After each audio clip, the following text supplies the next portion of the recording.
ఆయన నమ్ముకొనదగిన సహాయకుడు.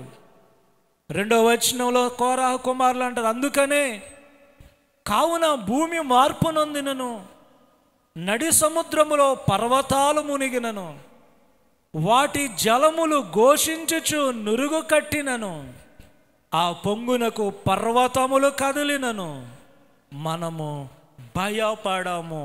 దేవునికి స్తోత్రం, హల్లెలూయా.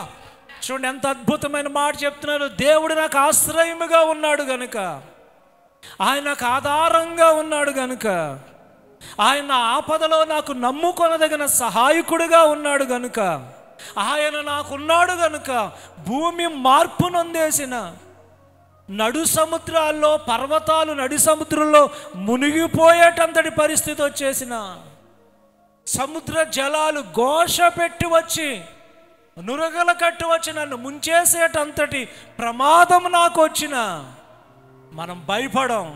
ఎందుకో తెలుసా?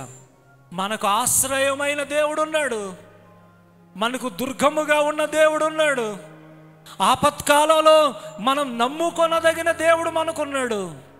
కనుక ఎలాంటి భయంకరమైన పరిస్థితులు మన ముందు వచ్చినా కూడా మనల్ని ఆదుకోగలిగిన దేవుడు మనకున్నాడు గనుక ఆ భక్తులు అంటారు, మనము భయపడం. దేవుని పిల్లలు దేనికి భయపడక్కర్లేదు. ఎందుకోనంటే ఆయనే మనం నమ్ముకొనదగిన సహాయకుడు.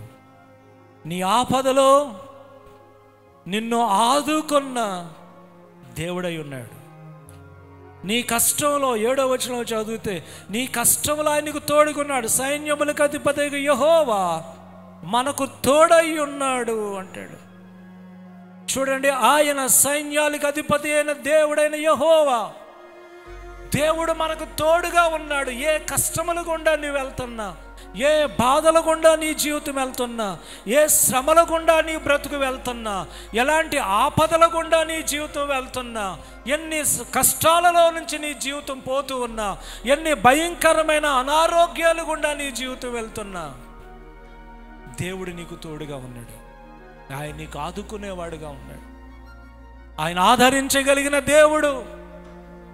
ఈ లోకంలో ఉన్న అందరూ మనల్ని చేయి విడిచేసిన, ఏ ఒక్కరూ మన ఆపదలో మన కష్టంలో మనకు సహాయం చేయలేకపోయినా, మన దేవుడు మనకున్నాడు.